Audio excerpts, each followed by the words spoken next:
Thank you, Father. Bless your name. Bless your name. Bless your name. स्तुति हो पिता, स्तुति हो पिता। प्रभु यीशु मसीह के नाम में दोस्तों आप सभी का बहुत बहुत स्वागत करते हैं। इस रविवार एक अद्भुत टॉपिक पे मैं बात करते आ रहा हूं और ये एपिसोड नंबर 10 है। Study on 4 gospels, Matthew, mark, look, John, 400 समाचार की पुस्तकों पर आपको अध्ययन देते आ रहे हैं। मत्ती, मरकुस, लूका, यूहन्ना। जी हाँ, अगर अभी तक इसके पिछले एपिसोड्स आपने नहीं देखे, मैं रिक्वेस्ट करता हूं कि जरूर देखें, खास करके पिछला वाला, जगत की ज्योति और नमक, अद्भुत प्रकाशन के साथ मैंने उसमें बात किया है ना। मैं जानता हूं कि आप में से बहुत सारे लोग देश और विदेश, फेसबुक और यूट्यूब पे आप लोग मुझसे जुड़ते हैं। घरी शिक्षाओं को आप पसंद करते हैं, इसलिए आप जुड़ते हैं। आपको डैनियल राज से कोई मतलब नहीं, आपको मतलब है सिर्फ और सिर्फ घरी शिक्षाओं से, और उसी शिक्षाओं को लेकर आपके बीच में मैं आता हूं। एक प्रार्थना के साथ हम शुरू करेंगे और आगे की बातों को रखेंगे। जितने फेसबुक पे हैं, वॉच पार्टी शेयर करना जारी कर दीजिए, और जो यूट्यूब पर भी हैं, आप लोग जब ये वीडियो आपके हाथ आ जाएगी, बहुतों को आप इसका जो लिंक है कॉपी करके व्हाट्सएप पे शेयर जरूर करिएगा। आइए प्रार्थना करते हैं। सृष्टिकर्ता पिता, यीशु के नाम से इस वक्त मैं आपके पास आता हूं और विनती करता हूं स्वामी, और कहता हूं कि परमेश्वर इस अद्भुत शिक्षा पर जितने लोग जुड़ते हैं और जो जुड़ चुके हैं, प्रभु मेरी प्रार्थना है उन सभी से आप बात करिए। आदर महिमा आपको देता हूं, ये प्रार्थना यीशु के नाम से मांगता हूं, सुने और दया से कबूल करें, आमीन। नाउ वाह इस पहाड़ी उपदेश के हम जो है सीरीज पे अभी हैं। पिछले हफ्ते जगत की ज्योति और नमक पे मैंने बात किया था। अब वचन 17 से आपके बीच में मैं बात करता चला जाऊंगा। बहुत कुछ सीखने लायक इसके अंदर मसाला है, आत्मिक मसाला। जितने लोग समझते हैं मैं क्या बात करता हूं, समझ जाएंगे वो। बहुत कुछ है यीशु की ऐसी बातें जो कभी किसी ने नहीं सिखाई और ना ही कोई सिखा पाएगा।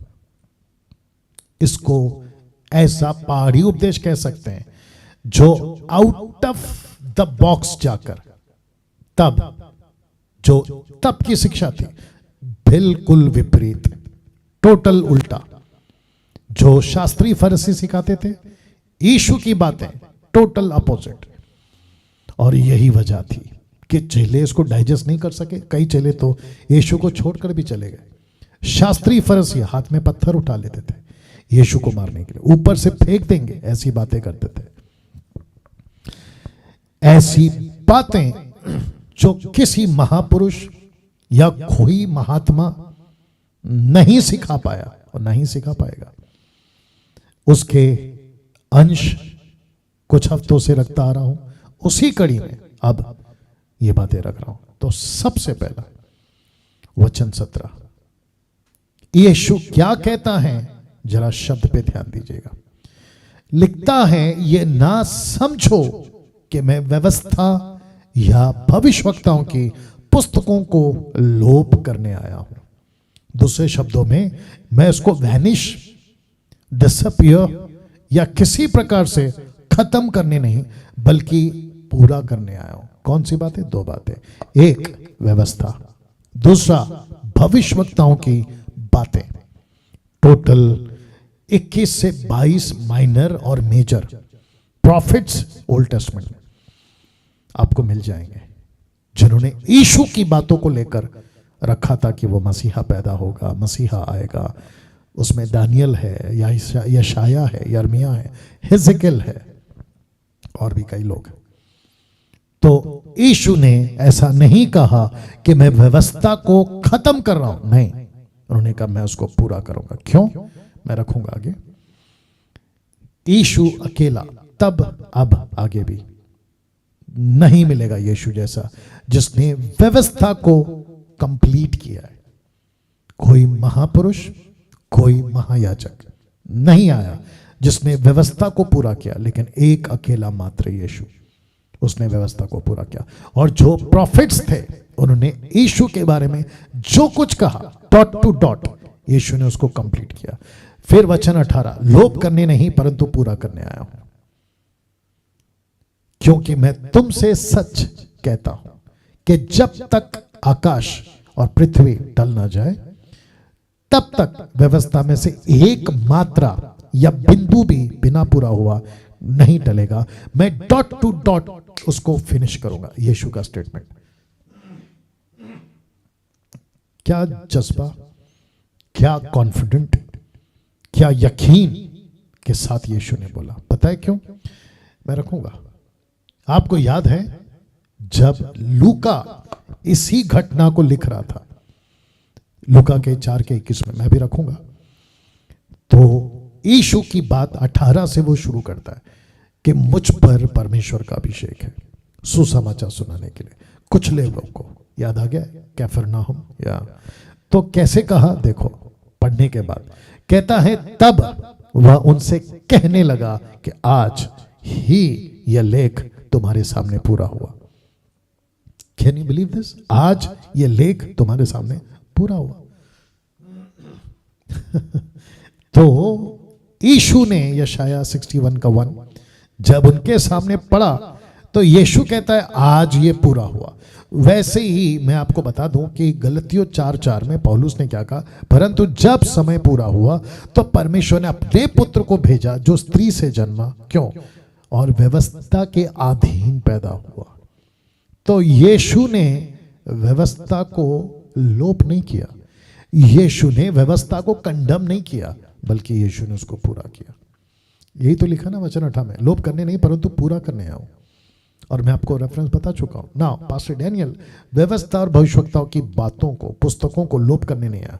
मतलब ये जो भी व्यवस्था में या भविष्यवक्ताओं की बातों में आप ओल्ड टेस्टमेंट में पढ़ते हैं, वो यीशु खुद पर लेने वाला था, क्योंकि फसह का मेमना, द फाइनल वन, आखिरी वाला, वो खुद यीशु था। और जो कुछ टबरनैकल का कॉन्सेप्ट था वो खुद यीशु था। याद आ गया आपको? तो यीशु कहता है वो मुझ पर बीतेगा, इसलिए तो कहता है मैं लोप नहीं, पूरा करने आया, I will complete this one. अब ये कौन समझेंगे? ये किसकी भाषा है? ये यहूदियों की भाषा है। ये जूइश कॉन्सेप्ट के हिसाब से यीशु बात कर रहा है। तो वो जो वहां यहूदी थे ना, उनको पता चल गया। और जो पतरस था ना, जो यहूदी था, और जो यीशु के पीछे चल रहे थे वो जो यहूदी थे, और वो जो भीड़ थी जो मंदिर को जानती है और मूसा को जानती है, अब्राहम को जानती है, वो सब जानते थे कि ये आदमी बोल क्या रहा है। कौन? यीशु। तो यीशु ने जब कहा मैं पूरा करूंगा, तो वो खुद के ऊपर पूरा करेगा। और जिसके चलते मैंने आपको ये रखा कि आज ये लेख तुम्हारे सामने पूरा हुआ। तो यीशु, यशाया 61:1, यीशु खुद वहां बैठा है। शास्त्री, फरीसी, महायाजक जो सालों से पढ़ रहे थे ना, ये एक मसीहा आएगा, अभिषेकित आएगा, अभिषेकित आएगा, वो पढ़ते आ रहे थे, लेकिन उनके सामने आकर बैठ गया, उनके सामने आकर बैठ गया। हालांकि यही तो कहता है कि एक दिन वो अपने मंदिर में अचानक आ जाएगा। याद होगा आपको, मैंने बताया। तो पौलुस कहता है कि वो व्यवस्था के अधीन उत्पन्न हुआ। Got the point? नाउ वचन 19, इसलिए जो कोई इन छोटी सी छोटी आज्ञा में से किसी एक को तोड़े। अब इसका कनेक्शन कहां से किया? वचन 17-18। यीशु कहता है कि किसी भी प्रकार की टीचिंग, शिक्षा जो तब दी और उसको मैं पूरा करूंगा, उसको लेकर जो मैं अभी सिखाऊंगा, उसमें जरा सा भी फेर बदल नहीं होना चाहिए। तो ये नसीहत किसको है? मुझ जैसे प्रीचर्स को, आप जैसे प्रीचर्स को, जितने भी देश और विदेश में सुन रहे, उन सबको यीशु ये कहता है कि इसीलिए मैं तो उसको पूरा करूंगा, और मैं पूरा कर चुका हूं। आज की मैं बात कर रहा हूं, जब यीशु तब थे तब वो पूरा कर चुकने वाले थे। इसलिए जो कोई इन छोटी सी छोटी आज्ञाओं में से किसी एक को तोड़े, वैसा ही लोगों को सिखाए, वो स्वर्ग के राज्य में सबसे छोटा कहला जाएगा। ये जो शब्द है ना, परमेश्वर के राज्य में छोटा, ये एक लैंग्वेज है, लेकिन ये कठिन है। ये बहुत डेंजर है। कुछ लोग कहते हैं चलो गलत सिखा देंगे, छोटा बन के जिएंगे अनंत काल का जीवन। ना ना ना ना ना, ये वो भाषा नहीं है जो आप समझ रहे हो। फिर वो कहता है परंतु जो कोई उनका पालन करेगा, उन्हें सिखाएगा भी, वो स्वर्ग के राज्य में महान कहलाएगा, महान कहलाएगा। देखो सीधी बात है, या तो आपका टिकट कंफर्म हुआ है या तो आपका टिकट कंफर्म नहीं हुआ है। सीधी बात है, बीच का कोई रास्ता नहीं है। या तो आप इन हैं या तो आप आउट हैं। या तो आप राइट हैं या तो आप लेफ्ट हैं। You got the point. बीच का कोई रास्ता नहीं है। या तो सही सिखाओ, महान बन जाओ, गलत सिखाओगे आउट। तो यीशु ऐसा क्यों कह पा रहा है? वो इसलिए कह पा रहा है क्योंकि उनको पता है कि जिस व्यवस्था को मैं पूरा करूंगा, पीछे वाला वचन, और जिस भविष्यवक्ताओं की बातों को मैं लेके चलूंगा, वो लाइन ऐसी है कि आपको उन बातों को लेकर जब तुम लोग सिखाओगे, पतरस, जब तुम सिखाओगे, यूहन्ना, याकूब, एंड्रू, फिलिप, जो भी, तो तुम ऐसे सिखाओगे। जरा भी फेर बदल नहीं होना चाहिए। मैं भी तो हमेशा यही कहता हूं कि डैनियल राज कभी वचन के साथ गद्दारी नहीं करेगा, एज इट इज। और यही तो वजह है कि लोगों को पसंद नहीं आता मुझे ऐसे प्रचारक। कोई फर्क नहीं पड़ता, कोई फर्क नहीं पड़ता, ये तो प्रभु का काम है ना। तो आप लोग जो लिसनर्स हैं ना, आपको भी ये बात समझना होगा कि परमेश्वर की बातों को किसी भी एंगल में छोटा करके, बड़ा करके, फेर बदल करके आपको नहीं सिखाना ना। इसको बोलते बोलते, वचन 19 को बोलते बोलते वो वचन 20 में आ गया। जानते हो क्या कहा? वचन 20 पढ़िए। कहता है क्योंकि मैं तुमसे कहता हूं, यदि तुम्हारी धार्मिकता शास्त्री और फरीसियों की धार्मिकता से बढ़कर ना हो तो तुम स्वर्ग के राज्य में कभी प्रवेश ना कर पाओगे। धार्मिकता का मतलब क्या है? राइचस वर्क, अच्छे काम जो मैं तुमको सिखा रहा हूं। तो कुछ लोग क्या कहते हैं कि अरे छोटा बन के जिएंगे तो क्या हो गया, महान नहीं बने तो क्या हो गया। लेकिन नहीं, यीशु कहता है अगली लाइन में, तुम प्रवेश ही नहीं कर पाओगे। अब पतरस वहां पे बैठा है, याकूब वहां पे बैठा है, यूहन्ना वहां पे बैठा है, बाकी चेले वहां पे बैठे। उनके दिमाग में चल रहा होगा कि ओके, मतलब हमारी धार्मिकता शास्त्रीय फरीसियों की धार्मिकता से बढ़कर होनी चाहिए, बेटर देन द फरीसीज। इसका मतलब, तो इसका मतलब है कि शास्त्रीय फरीसियों की धार्मिकता को यीशु ने फेल कर दिया, बोला उससे बढ़कर होनी चाहिए। तो मेरा पॉइंट है और मेरा प्रश्न है, शास्त्रीय फरीसियों की धार्मिकता से बढ़कर किसकी है? सीधी बात, यीशु की। तो यीशु क्या कह रहा है? मुझे देखो, यही तो सीखा है ना, मुझसे सीखो। क्या कहते हैं, मत्ती 11 का 28-29 में, मुझसे सीखो। तो पतरस को, याकूब को यह पता चला, ओ जो शास्त्री फरीसी सालों से मंदिर में जो धर्म का काम कर रहे हैं, राइचस वर्क जो कर रहे हैं, उससे हटकर अब यीशु अपेक्षा कर रहा है, तो वो किसकी है? यीशु की। तो यीशु को देखो, यीशु को फॉलो करो और उससे बढ़कर अपनी धार्मिकता दिखाओ, क्योंकि यीशु की धार्मिकता में आप धर्मी हैं। कैसा लग रहा है? यीशु की पवित्रता में आप पवित्र हैं।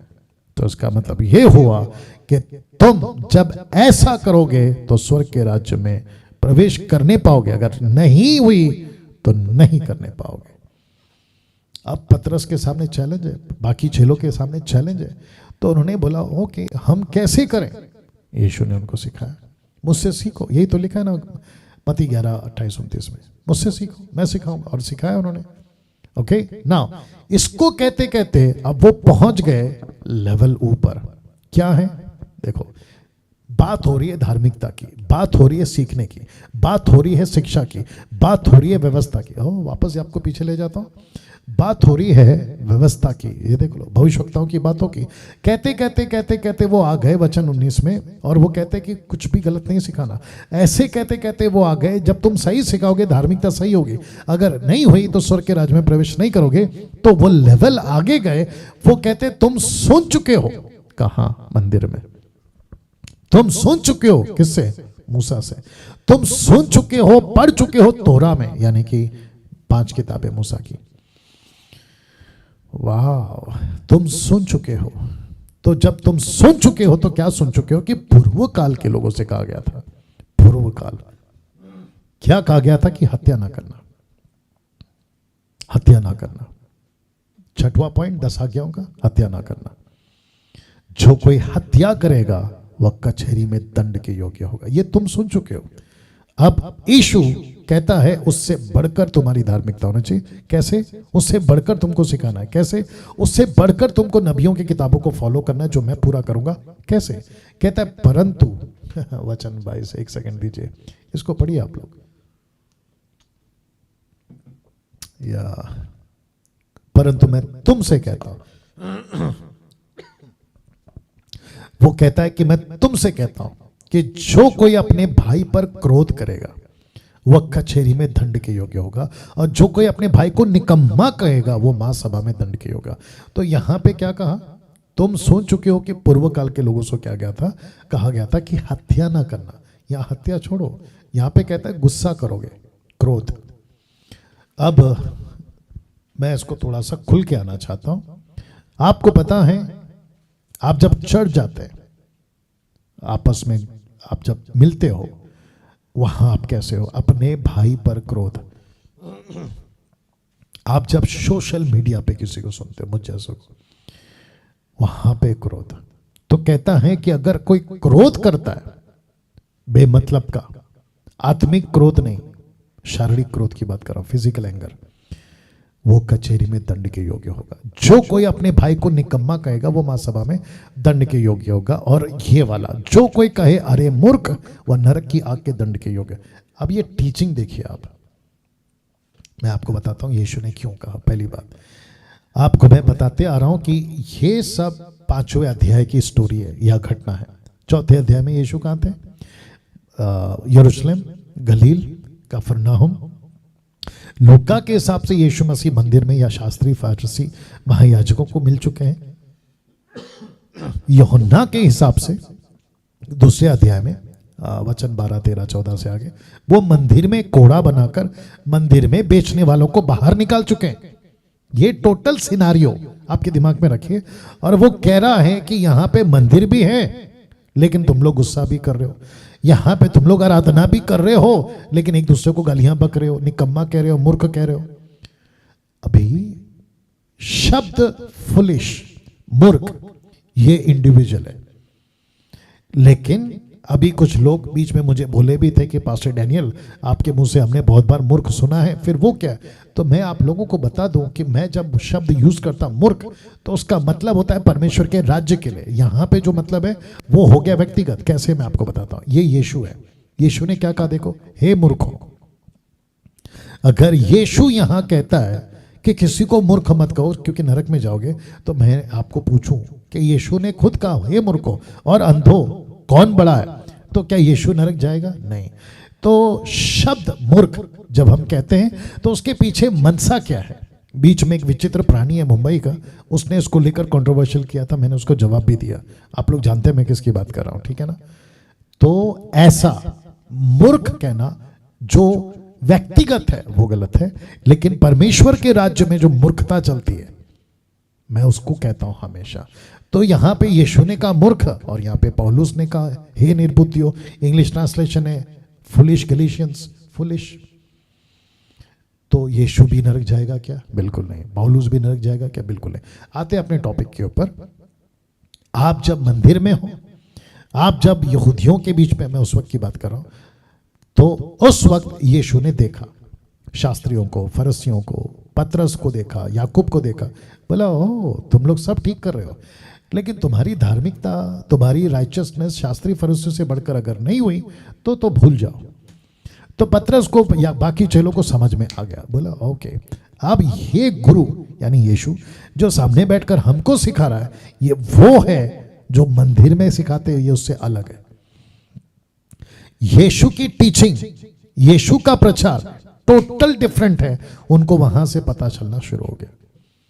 मैंने इसलिए कहा था कि जो बातें यीशु सिखा रहा है उस वक्त भी और अभी भी कोई नहीं सिखा पाएगा। देखो ना क्या लिखा है, यहां पे कहता है हत्या करोगे तो कचहरी में जाओगे, यहां पे कहता है गुस्सा भी कर दिया तो भी कचहरी में जाओगे। See the difference. और पतरस याकूब ने तो एक बार आपस में, यूहन्ना आपस में आए, बोला मेरा भाई गलती करता है, मैं कितनी बार माफ करूं? यीशु ने कहा 7 के 70 गुना, 490 टाइम्स इन अ डे। मैं कितनी बार माफ करूं? यीशु को अच्छे से पता था। इनके बीच में झगड़ा चलता और आज भी चलता है साहब। आज तो भयंकर है तब के मामले में, आज तो भयंकर है। पवित्र आत्मा पाए हुए लोग, सेवक लोग, चर्च के मेंबर्स आपस में। अब मुझे बताइए, अगर ऐसा रहा, गुस्सा छोड़ो साहब, निकम्मा बोलना छोड़ो, यहां तक कि उनके ऊपर एलिगेशंस लगाते और पुलिस स्टेशन पहुंच जाते, पुलिस स्टेशन पहुंच जाता है। या अब आप सोच के देखिए, अगर ये शिक्षा आपके अंदर नहीं है तो ये वचन क्या कहता है? अगर तुम्हारी इस धार्मिकता शास्त्रीय फरोसे से बढ़कर ना हुई तो तुम कभी स्वर्ग नहीं जाओगे। सैल्वेशन पा लिया, यस। बपतिस्मा हो गया, यस। बाइबल पढ़ते हैं, यस। पवित्र आत्मा पा लिया, यस। लेकिन शिक्षा में नहीं बने, क्या फायदा? शिक्षा में नहीं बने तो यीशु की ऐसी टीचिंग आपने कई बार पढ़ा होगा ना, मत्ती 5, लेकिन आज का एंगल देखो आप, मैं वही तो कह रहा हूं, आज का एंगल देखिए आप। तो यीशु की शिक्षाएं टोटल डिफरेंट है। तो वो कहता है कि अगर कोई अपने भाई को निकम्मा कहेगा वो महासभा में दंड के योग्य ठहरेगा, और अगर कहेगा अरे मूर्ख ये होता है, मतलब तुम उसको ये कह रहे हो कि तुम मुझसे भी गए गुजरे और मैं तुमसे सुपीरियर हूं, प्रथम हूं, ऐसा वाला बात है। तो तब जाकर यीशु ने कहा वो दंड के योग्य ठहरेगा नरक में। ये मैं आपको बता चुका हूं कि मूर्ख का कॉन्सेप्ट क्या है। नाउ इसको कहते कहते अब वो पहुंच गए व्यक्तिगत में, पर्सनल। परमेश्वर कहता है ओके, मैं एक लेवल आगे जाना चाहता हूं। बोला वो क्या है? वो कहता है एक तरफ तुम गुस्सा कर रहे हो, दूसरी तरफ तुम झगड़ा कर रहे हो, फिर तीसरी तरफ तुम जो है तुम्हारा राइचसनेस ठीक नहीं है, उल्टा सीधा सिखा रहे हो, और आ जाते हो संडे संडे या सैटरडे सैटरडे वेदी के पास। देखो क्या लिखा है, इसीलिए यदि तू अपनी भेंट वेदी पर लाए, संडे चर्च में आए, संडे सैटरडे फ्राइडे जो भी आप चर्च आ गए और वहां पे तू स्मरण करे, ऑफरिंग करते करते, देते देते, आराधना करते करते, आज का दिन यहोवा ने बनाया, ऐसे गाते गाते आपको याद आ गया क्या कि मेरे भाई के मन में मेरी ओर से कुछ विरोध है, आपके मन में नहीं उसके मन में। वाह, अक्सर क्या कहते हैं आपके मन में, नहीं नहीं, यीशु कहता है उसके मन में। तो गलती उसकी, उसको नफरत है, माफी वो मांगे। यीशु कहता नहीं तुझे, तू क्या क्या क्या कहा, देखिए कहता है तो अपनी भेंट वहीं वेदी के सामने छोड़ दे। अब मैं इसको थोड़ा करीब आकर बात करूंगा। वर्शिप करना बंद कर दे, प्रीचिंग करना बंद कर दे, सेवा करना बंद कर दे, मिनिस्ट्री करना बंद कर दे, उधरी स्टॉप, टोटल स्टॉप। क्या करें प्रभु? वचन 24 कहता है जाकर पहले अपने भाई से या बहन से, आपका जो भी जिसके साथ में दिक्कत हुआ है, मेल मिलाप कर, तब आकर अपनी भेंट चढ़ा। वाह इसको कहते हैं हुक्म, आज्ञा, सटीक। पता है क्यों? पहला शमूएल 15:22। जानते हो क्या लिखा है? शमूएल ने कहा क्या यहोवा होम बलियों और मेल बलियों से उतना प्रसन्न होता है जितना कि अपनी बात के माने जाने से प्रसन्न होता है? सुन, मानना तो बलि चढ़ाने और कान लगाना मेढ़ों की चर्बी से उत्तम है। तो प्रभु कहता है तू झगड़ा कर कर आया संडे संडे, और तू आकर कहता है, संभालो, तू आकर कहता है प्रभु तेरा धन्यवाद, तेरा नाम महान, और तू अद्भुत है, सर्वशक्तिमान है, घंटों गाना गा रहा है। वर्शिपर की भी बात कर रहा हूं, घंटों गाना गा रहा है, लेकिन तेरा भाई के साथ तेरा जम नहीं रहा है। तू उसको अभी अभी गुस्सा कर कर आया है, देखो क्रोध कर कर आया है, निकम्मा बोल कर आया है, मूर्ख बोल कर आया है, और तू पुलपिट पे गाना गा रहा है, प्रीच कर रहा है, और चर्च में हाथ उठाकर आराधना कर रहा है। अब आप सोच के देखिए, रख रहा हूं, अब आप सॉरी मैं पीछे जा रहा हूं। अब आप सोच के देखिए, या मैं रख देता हूं पहले। अब आप सोच के देखिए, आपका रिश्ता वहां ठीक नहीं है। और ये वचन मैंने क्यों रखा कि परमेश्वर को बलिदान नहीं चाहिए, परमेश्वर को अपनी आज्ञा मानना चाहिए। तो प्रभु क्या कहता है? बेटा बंद कर तेरा वर्शिप, बंद कर तेरी मिनिस्ट्री, पहला जाकर सुला कर। तो मैं सभी को ये चैलेंज देना चाहता हूं, आपका ज़मीर अगर जिंदा है, आपका कॉन्शियस अगर जिंदा है, और आपको पता है कि कुछ भी ठीक नहीं है, तो मैं आपसे कहना चाहता हूं मिनिस्ट्री बंद कर पाओगे? करना चाहिए, क्योंकि ऐसी मिनिस्ट्री सबसे पहली बात प्रभु को पसंद ही नहीं है। देखो ना क्या कहता है, कहता है कि तू अपनी भेंट वहीं वेदी के सामने छोड़ दे, सीधे वहीं पे छोड़ दे।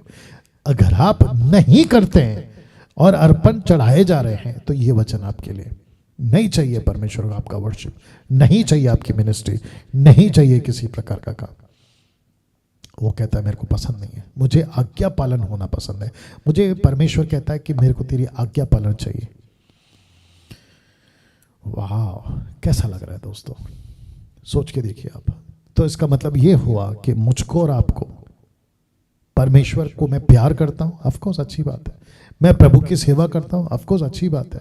मैं परमेश्वर के लिए जान देने को तैयार हूं, बहुत अच्छी बात है। लेकिन उसकी आज्ञा नहीं मान रहे, और वो जैसा कह रहा है, देखो मैं वापस रख देता हूं। मेरे को बड़ा अच्छा लगा जब मैं इसका स्लाइड रेडी कर रहा था ना, देखो क्या लिखा है, यदि तू अपनी भेंट वेदी पे लाए और वहां तुझे याद आ जाए मेरा भाई, मेरा परिवार XYZ ठीक नहीं है मेरे साथ में, तो कहता है कि अपनी भेंट वहीं वेदी के सामने छोड़ दे। Stop your ministry. नहीं चाहिए परमेश्वर को ऐसी सेवकाएं, नहीं चाहिए ऐसा गाना, नहीं चाहिए ऐसी किसी प्रकार की वर्शिप। वाह, कहता है कि जाकर पहले अपने भाई से मेल मिलाप कर, तब आकर अपनी भेंट चढ़ाना। तो प्रभु कहता है कि मुझे आज्ञा पालन चाहिए। मुझे, शामुएल को कहता है शाऊल को बोल, मुझे अर्पण नहीं चाहिए, मैं इससे खुश नहीं होता। मैं खुश होता हूं मेरी आज्ञा माने। See this. तो मैं सबको पूछ रहा हूं यहां पे, आप जांचें आप कितना ज्यादा डेडिकेटेड हैं सब चीज के लिए, बजाय एक के कि आपका सबके साथ रिश्ता खराब है लेकिन आप प्रभु के साथ रिश्ता ठीक करना चाहते हैं। क्रूस में कितने लकड़ी होते हैं? दो। एक होता है ऐसे और एक होता है ऐसे, राइट? ये रिश्ता दर्शाता है मनुष्य का परमेश्वर के साथ, ये रिश्ता दर्शाता है आपस में एक दूसरे के साथ। अगर बीच की लकड़ी अगर सही रखना है, ये वाली सीधी वाली, तो आप ये लकड़ी रख पाओगे। अगर यही ठीक नहीं है तो ये कहाँ रखोगे? इसको कहते कहते आगे क्या बोल दिया देखो, जब तक तू अपने मुद्दई के साथ मार्गही में है उससे झटपट मेल मिलाप कर ले। कहीं ऐसा ना हो कि मुद्दई तुझे हकीम को सौंप दे और हकीम तुझे सिपाही को सौंप दे और तू बंदीगृह में डाल दिया जाए। मैं तुमसे सच सच कहता हूं कि जब तक तू कोड़ी कोड़ी भर ना दे तब तक वहां से छूटने ना पाएगा। वाह, मतलब जिसने तुझ पे मुकदमा चलाया उसके साथ सुलह कर ले, जिसके साथ तेरा बन नहीं रहा है उसके साथ सुलह कर ले, उसके साथ में रिश्ता ठीक कर ले। नहीं तो अगर तू गलत पकड़ा गया सिपाही के सामने, पुलिस के सामने, जज के सामने, कोर्ट में, गई भैंस पानी में, गई भैंस पानी में। कैसा लग रहा है? सी, यीशु की बातें हैं किसके नजरिए से? यहूदियों के नजरिए से। और उस वक्त में जो चेले थे वो ये सीख रहे और उनको पता चल रहा है यार ये यीशु जो सिखा रहा है ना ये टोटल डिफरेंट है। अभी तो मैं बहुत आऊंगा आगे, टोटल डिफरेंट है। और उनको पता चल गया कि यहाँ पे जरा भी स्केप नहीं है, मतलब बच नहीं सकते, स्केप नहीं हो सकते, करना ही पड़ेगा, अब मानना ही पड़ेगा। बाइबल वाले हो ना हम और आप, तो मानना ही पड़ेगा। अब वचन 27 जो आपके बीच में रखूंगा वो टोटल डायमेंशन अलग हो जाएगा। ऐसा करते करते यीशु पहुंच गए आंखों के पास, लस्टफुल आईज, वासना भरी आंखें। मैं चाहता हूं कि ये चित्र मैंने इसलिए रखा ताकि आपको मैं समझा सकूं, कनेक्ट कर सकूं कि वचन 27 में यीशु ने क्या कहा। तुम सुन चुके हो कि कहा गया था कि व्यभिचार ना करना। कहां सुना था? मूसा की किताब में। कहां सुनते आ रहे हो? मंदिर में। क्या पढ़ा था?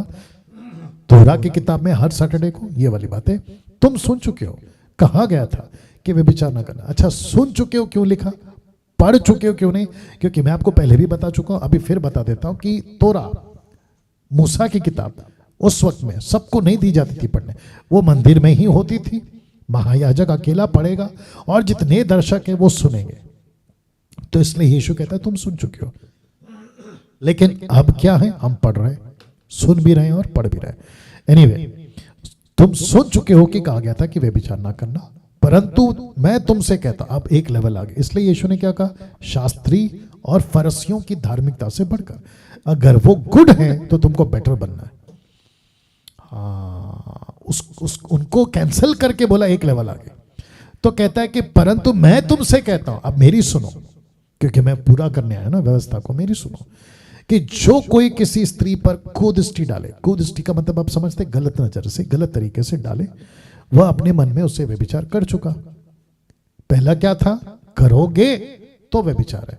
यहां पे क्या कहता है? कुदृष्टि डालोगे तो व्यभिचार है। अब मैं आपको बताता हूं, देखिए ये जो शब्द है ना, जिसको मैंने ब्लैक से स्पॉट किया, कुदृष्टि, गलत तरीका से, इसका मतलब ये हुआ कि तुम करने से पहले अपने दिमाग में वो सब कुछ कर चुके। मैं एक एग्जांपल आपको रख रहा हूँ, पहला शमूएल 2:22। आपको एली के 2 बच्चे याद होंगे जो मंदिर में थे। क्या करते थे मैं बताता हूँ। एली तो अति बूढ़ा हो गया, उम्र हो गई एली की। उसने सुना कि मेरे पुत्र 2 बच्चे लुच्चे बच्चे सारे इजराइल से क्या कैसा कैसा व्यवहार करते हैं, मतलब जो मंदिर में आते थे उनसे कैसा कैसा व्यवहार करते हैं, वरना मिलाप वाले तंबू के द्वार पर सेवा करने वाली स्त्रियों के संग कुकर्म भी करते हैं। अब इसको यीशु जानता था, चेले जानते थे, हिस्ट्री जानती थी, सब लोग जानते थे। तो जिसके चलते यीशु ने कहा कि व्यभिचार करने पर तो तुम व्यभिचारी गिने जाओगे। आपको याद होगा ना, यूहन्ना 8वां अध्याय, एक औरत आई थी, शास्त्री फरीसी लाए थे, बोला इसने व्यभिचार किया इसलिए पत्थर से मारो। यीशु बोलता है ओके, मेरे पास में दूसरा है, करने तक का इंतजार नहीं।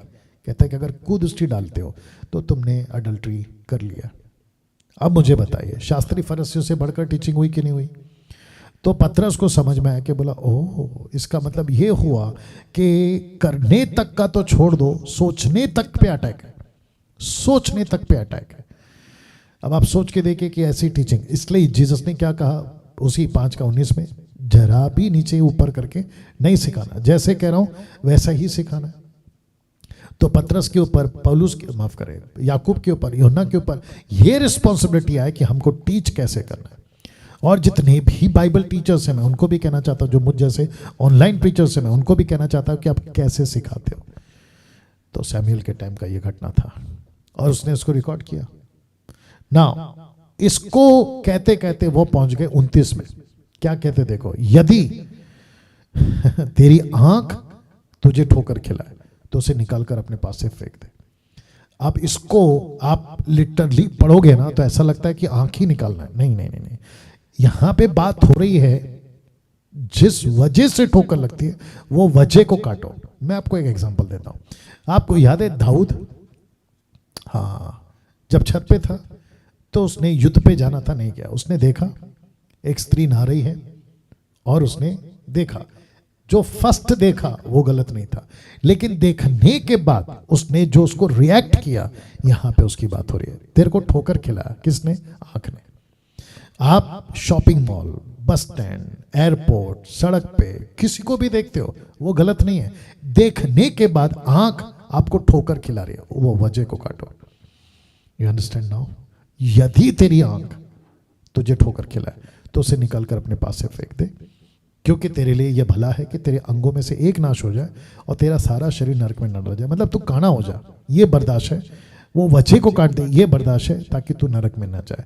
इसको कहते कहते वो चले गए हाथ पे। यदि तेरा दाहिना हाथ तुझे ठोकर खिलाए तो उसे काटकर अपने पास से फेंक दे, क्योंकि तेरे लिए यही भला है कि तू तेरा अंगों में से एक नाश हो जाए और तेरा सारा शरीर नरक में न डाला जाए। अब आप सोच के देखिए इसका कनेक्शन 31 में कैसे आ रहा है, क्योंकि उस वक्त भी और आज भी मैं आपको बताता हूं क्या हो रहा था।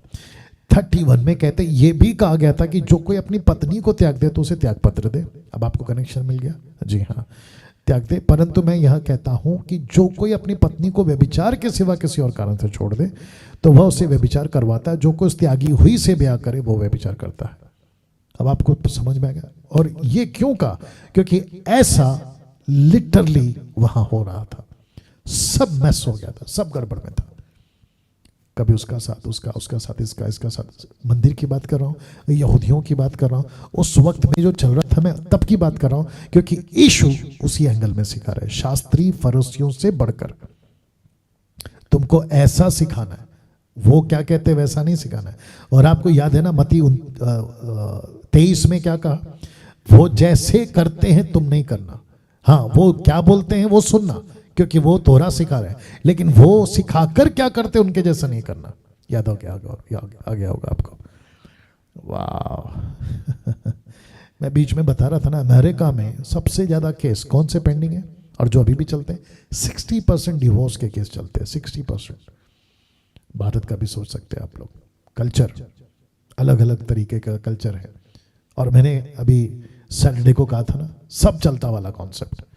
या 33 में देखो क्या बोलते हैं, फिर तुम सुन चुके हो कि पूर्व काल के लोगों से कहा गया था कि झूठी शपथ ना खाना, परंतु प्रभु के लिए अपनी शपथ को पूरी कर। ये एक कड़ी है, ये एक ही माला है, मोतियां अलग अलग है लेकिन एक ही माला है। उसी कड़ी में कह रहे तुम सुन चुके हो कि पूर्व काल के लोगों से कहा था कि झूठी शपथ ना खाना, परंतु प्रभु के लिए अपनी शपथ को पूरी करना। परंतु मैं तुमसे ये कहता हूं कि कभी शपथ ना खाना, ना तो स्वर्ग की क्योंकि वहां परमेश्वर का सिंहासन है, ना धरती की क्योंकि वहां उनके पांव की चौकी है, ना यरूशलेम की क्योंकि वह महाराजा का नगर है।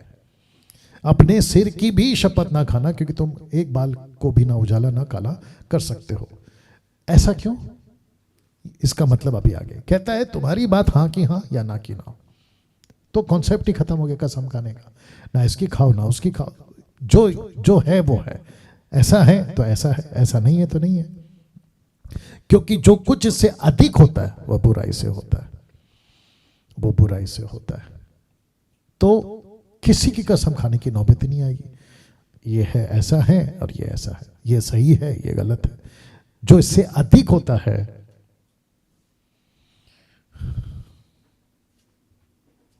एक सेकंड दीजिए प्लीज।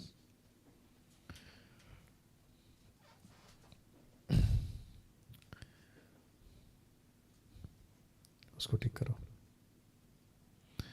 या क्योंकि जो कुछ इससे अधिक होता है वो बुराई से होता है। ओके 38 कहता है, तुम सुन चुके हो कि कहा गया था कि आंख के बदले आंख और दांत के बदले दांत। अब आप सोच के देखिए, ये लेवल देखिए क्या है। तुम सुन चुके हो कि कहा गया था कि आंख के बदले आंख, दांत के बदले दांत, परंतु मैं तुमसे कहता हूं कि बुरे का सामना ना करो। ये आंख के बदले आंख आज भी चलता है। अरब कंट्री में अगर आपका हाथ काटा तो हाथ काटो, दांत तोड़ा तो दांत तोड़ो, अभी भी चलता है। मेरे साथ ऐसा किया तो मैं ऐसा करूंगा, मेरे साथ वैसा किया तो मैं वैसा करूंगा।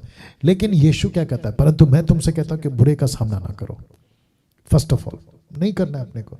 और यही वजह है, मुझे अभी बीच में किसी ने वीडियो भेजा, बोला पास्टर डैनियल उसने आपके अगेंस्ट में ऐसा बोला, मुंबई से कोई लोग हैं, बोला आपके अगेंस्ट में वीडियो बनाया, आप भी उसको जवाब दो। मैं क्यों सामना करूं बुराई का, मैं क्यों सामना करूं? यही वजह है। परंतु मैं तुमसे कहता हूं कि बुरे का सामना ना करो, परंतु जो कोई तेरे दाहिने गाल पर थप्पड़ मारे उसकी और दूसरा भी फेर दे। ये थी यीशु की शिक्षा। अब मुझे बताइए, क्या वहां पे ऐसा चल रहा था? बिल्कुल नहीं। क्या शास्त्री फरीसी ने कभी ऐसा सिखाया? बिल्कुल नहीं।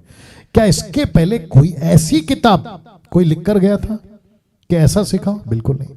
और आपको बता दूं कि गांधी जी जो देश के नेता हैं, हमारे राष्ट्रपिता जिसको कहते हैं, उन्होंने ये सबक सीखी यीशु से। तो भारत आजाद हुआ ना 200 साल की गुलामी ब्रिटिश की, हिंसा से नहीं अहिंसा से।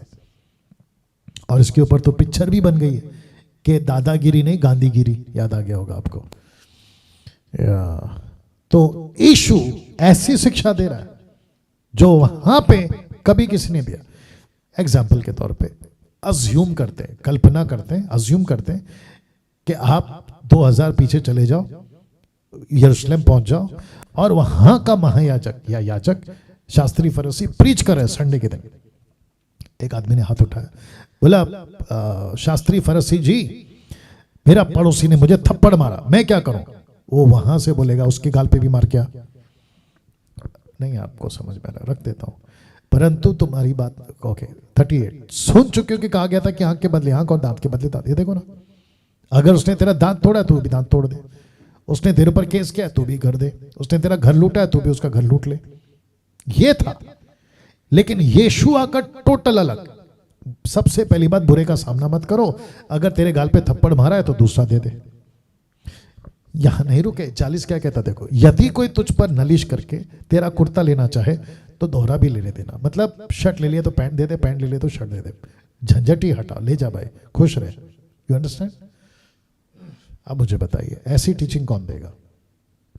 तब यीशु ने बोला मत्ती 5:20 में, तुम्हारी राइचियसनेस शास्त्री फरीसियों से बढ़कर होनी चाहिए। कैसा लग रहा है? क्या ऐसी शिक्षाएं आज चर्चेस में चल रही हैं? मैं आपको बताता हूं, एक सेकंड दीजिए। ऐसी शिक्षाएं चर्चेस में नहीं चल रही है। मैं आपको बताता हूं आजकल क्या चल रही है। अगर चर्च के पास्टर को मारा तो पास्टर खुद अपने चर्च को सिखाता है, अगले हफ्ता मोर्चा है, हम सब सड़क पे जाएंगे। अब बताइए, यीशु कहता है बुरे का सामना मत करो, गाल पे थप्पड़ मारे तो दूसरा दे दो, कुर्ता ले लिया तो पैजामा दे दो।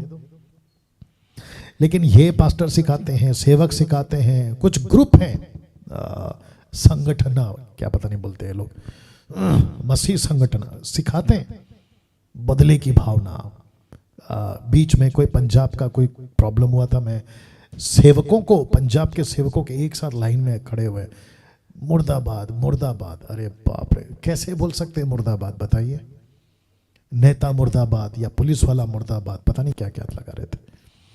बीच में कोई दिल्ली में कोई चर्च को अटैक किया था तो उसके ऊपर भी हम नहीं छोड़ेंगे, उठपटांग। तो यीशु की शिक्षा टोटल डिफरेंट थी शास्त्री फरीसियों से। और मुझे वापस कहने दीजिए, यीशु कहता है अगर तुम्हारी धार्मिकता शास्त्री फरीसियों से बढ़कर नहीं हुई, तुम स्वर्ग के राज्य में प्रवेश नहीं करोगे। फिनिश, नहीं करोगे।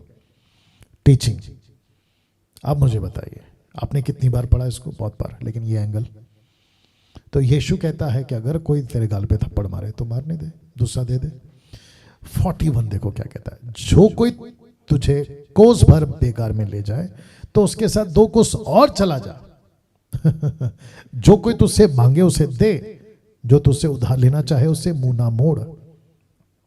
तुम सुन चुके हो कि कहा गया था ना, मैं आगे रखूंगा। अगर कोई तुझे 1 किलोमीटर ले जाता है उसके साथ 2 चला जा। कोई मांगता है दे, उधार लेना चाहे तो मुंह नहीं मोड़ना। इसका मतलब क्या है? तुझे उधार दिल होना होगा, हर्ष से देने वाला होना होगा। मैंने बीच में प्रचार किया था ना, दया, जो दया दिखाएगा ना उसको, उसके ऊपर भी दया की जाएगी। याद आ गया होगा आपको। तो ऐसा नेचर या ऐसा कैरेक्टर प्रभु अपेक्षा करता है, नहीं तो तुम स्वर्ग के राज्य में नहीं। यीशु ने बोल दिया, वेरी गुड, इनसे बढ़कर करोगे तो ठीक है, नहीं तो गई भैंस पानी में। 43 देखो क्या कहता है, तुम सुन चुके हो कि कहा गया था कि अपने पड़ोसी से प्रेम रखना और अपने बैरी से बैर। ऐसा तुमने सुना था, पड़ोसी से प्रेम और जो तुमसे नफरत करते उनसे नफरत करो। ये शिक्षाएं चल रही थी। ये शिक्षाएं चल रही थी। बट यीशु क्या कहता है देखो 44 में, परंतु मैं तुमसे कहता हूं कि अपने बैरियों से प्रेम रखो।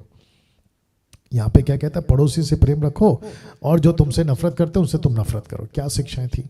यीशु कहता है जो तुमसे नफरत करते उनसे प्रेम रखो, अपने सताने वालों के लिए प्रार्थना करो, जिससे तुम अपने स्वर्गीय पिता के संतान ठहरोगे, क्योंकि वह वह भलों और बुरों दोनों पर अपना सूर्य उदय करता है, धर्मी और अधर्मी दोनों पर मैं बरसाता है। जो आपका दुश्मन है ना, उससे प्रभु प्यार कर रहा है। जो आपका विरोधी है ना, उसको प्रभु कहता है मैं उसके ऊपर सूरज निकालता हूँ, चांद निकालता हूँ, उसके ऊपर बरसात करता हूँ।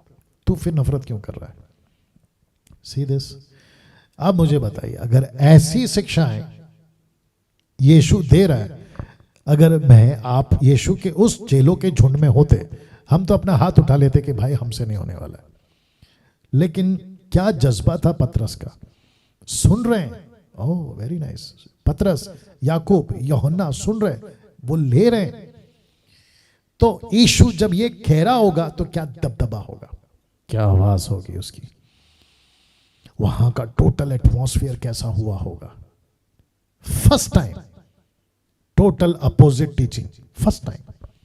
इसलिए यीशु की शिक्षाएं सबके गले नहीं उतरती, और जो यीशु की शिक्षाएं दूसरों को देता है, सुनने वाले के भी कभी कभी गले नहीं उतरती। और जिसमें से मैं अपने आप को कंसीडर करता हूं कि मेरी बहुत सारी बातें जो यीशु के, जब मैं वीडियो बनाता तो कईयों के गले नहीं उतरती, कुछ नहीं कर सकते, नमस्ते। क्योंकि अब सब समझते। 46, क्योंकि यदि तुम अपने प्रेम रखने वालों ही से प्रेम रखो तो तुम्हारे लिए क्या फल होगा? क्या महसूल लेने वाले भी ऐसा नहीं करते? मतलब वो कहते हैं कि जो हमारे साथ अच्छा है हम उसके साथ अच्छा रहेंगे। ऐसे तो पिक्चर भी बनती हैं आजकल, हॉलीवुड, बॉलीवुड, टॉलीवुड। बर्दाश्त करने की भी लिमिट होती है ब्रदर, कितना बर्दाश्त करूं, फिर बगावत पे आते हैं। ये देखो, महसूल लेने वाले भी ऐसे ही करते हैं। जब तक मेरे साथ में तुम ठीक हो मैं तुम्हारे साथ ठीक हूं, लेकिन जिस दिन तुमने मेरे साथ में उल्टा सीधा किया मैं तुमको नहीं छोड़ूंगा। ये है ना। और इसीलिए आजकल लोगों को पसंद क्या आ रहा है पता है? ऐसी मूवी, ऐसी स्टोरी पढ़ना देखना पसंद कर रहे हैं जहां पे बगावत है, बदला है। इसलिए हीरो टाइप की चीजें पसंद आती है। लेकिन यीशु मसीह ने ऐसा कुछ नहीं किया। बोला मारना है मार के जाओ। माय गुडनेस, क्या टीचिंग है नहीं। यीशु के दाढ़ी के बाल नोचे, आंख पे पट्टी बांधे, मुंह पे थूका, पीछे से मारा। बोला बताओ किसने मारा? यीशु ऐसे चुटकी बजाकर 12 पलटन बना बुला सकता था स्वर्गदूतों को, लेकिन नहीं किया, नहीं किया। यीशु ऐसा पीस के रख देता था उन लोगों को नहीं किया। यही चीजें हमें सीखनी है। और इसलिए यीशु ने कहा उससे बढ़कर अगर नहीं हुई तो गई भैंस पानी में। किसकी? शास्त्री फरीसियों से बढ़कर। 47, यदि तुम केवल अपने भाइयों ही को नमस्कार करो तो कौन सा बड़ा काम करते हो? क्या अन्य जाति भी ऐसा नहीं करते? सीधे लेवल नीचे गिरा दिया। अन्य जातियों को देखो वो तो ऐसे ही करते हैं, लेकिन तुम उनसे अलग हो ना। यही तो यीशु सिखा रहे, तुम उनसे अलग हो। तो आपको और मुझे भी यही सीखना है कि प्रभु ओके, हम उसको नमस्कार क्यों करें जो हमको नमस्कार कर रहा है, हम ऐसों को नमस्कार करें जो हमको नहीं कर रहा है। या एक छोटा सा एग्जांपल दिमाग में आ रहा है। एक होता है माफ करना और एक होता है भरोसा करना। मैं आपको एक एग्जांपल देता हूं फिर आगे जाऊंगा। मुझे लगता है कि कम से कम 7-8 साल पहले मेरे घर पर एक लड़का काम करता था। घर का जो काम होता है वो करता था। और मेरे ड्रॉ में मैंने कुछ 10,000 कैश, 10,000 रुपये कैश रखे थे। वो लड़का उड़ा गया, ले गया चोरी कर लिया उसने। अब प्रश्न उठता है कि पैसा गया कहाँ पे? हमने तो कोई कैमरा वगैरह लगाया नहीं कि उसको पकड़ लें। और मुझे प्रार्थना के बाद प्रभु ने बताया कि इस लड़के ने उठाया या लिया। मैंने उसको पूछा प्यार से, शुरुआत में नहीं बोल के फाइनली उसने एक्सेप्ट किया। और उसके जो खर्चा किया था कुछ पैसे उसने बचा के भी रखे थे, आई थिंक 7-8 हज़ार बचा के रखे थे, तो वापस भी किया उसने वही पैसे। तो कंफर्म हो गया इसी ने उठाया। अब प्रश्न उठता है कि क्या मैं उसको नौकरी पे रखूं? नहीं रख सकता। लेकिन प्रश्न उठता है क्या मैं उसको माफ करूं? Of course. तो एक होता है माफ करना और दूसरा होता है भरोसा करना। Now you understood. तो यहां पे माफ करना है, प्यार करना है। लेकिन अगर वही व्यक्ति आपके घर का जो नौकर है चोरी करता है, आप उसको वापस नौकरी पे नहीं रखोगे। ये चीज आती है।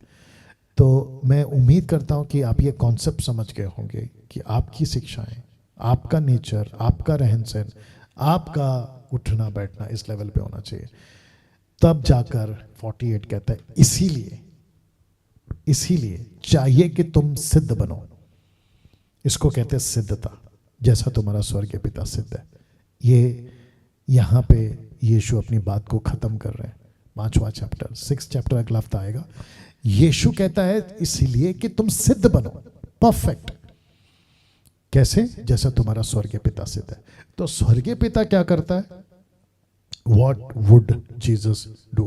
WWJD, What would Jesus do? याद होगा आपको, या बहुत फेमस हुआ था ये WWJD। What would Jesus do? What would Father do? What would Father do? अगर उस जगह पर परमेश्वर पिता होते तो वो क्या करते? ये सोचो। आपको किसी ने परमेश्वर यीशु को थप्पड़ मारा तो क्या यीशु ने पलट कर मारा? नहीं। तो यीशु ने क्या किया वही आपको करना है। पास्टर डेनियल, आपको नहीं पता, मेरा रिश्तेदार, पड़ोसी, घर के लोग मेरी बहुत बुराई करते हैं, तो क्या करना है? तो आपको भी उसके अपोजिट जाना है? ये नहीं सिखाया है। मेरे पड़ोसी ने मेरे ऊपर केस कर दिया तो आपको भी केस करना है? यीशु ने नहीं सिखाया। तो इसको कहते हैं शास्त्री फरीसियों से बढ़कर आपकी शिक्षा या आपकी धार्मिकता। उम्मीद करता हूं कि आप इस बात को सीखे हैं, समझे हैं। और ओके, ये आएगा तो अगले हफ्ते फिर मुलाकात होगी।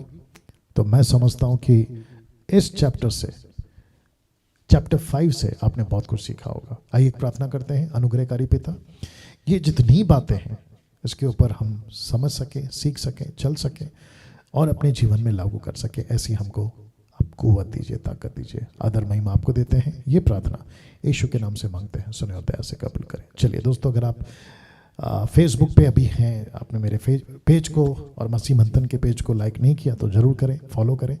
यूट्यूब चैनल पे आप लोग जितने भी हैं, आप फर्स्ट टाइम देख रहे हैं तो सब्सक्राइब करें, आइकन बेल दबाएं। याद रखिए आइकन बेल दबाना ज़रूरी है, ताकि जब मैसेज अपलोड हो तो आपको उसकी नोटिफिकेशन मिलती रहे। साथ ही साथ मसीह मंथन के मंथली सपोर्टर आप बन सकते हैं, क्योंकि मसीह मंथन बड़े पैमाने पे काम कर रहा है, ठीक है ना। डिटेल्स आपको बहुत बार दे चुका हूँ पिछले वीडियोस में भी, और उम्मीद करता हूँ कि आपके पास सारी जानकारी होगी। और आप मुझ तक रीच होना चाहते हैं, MMB के मेंबर बनिए, मेरा पर्सनल नंबर आपको वहाँ पे मिल जाएगा। चलिए, प्रभु आपको आशीष दे, अपना ख्याल रखें। अगले हफ्ते फिर मुलाकात होगी। जय मसीह।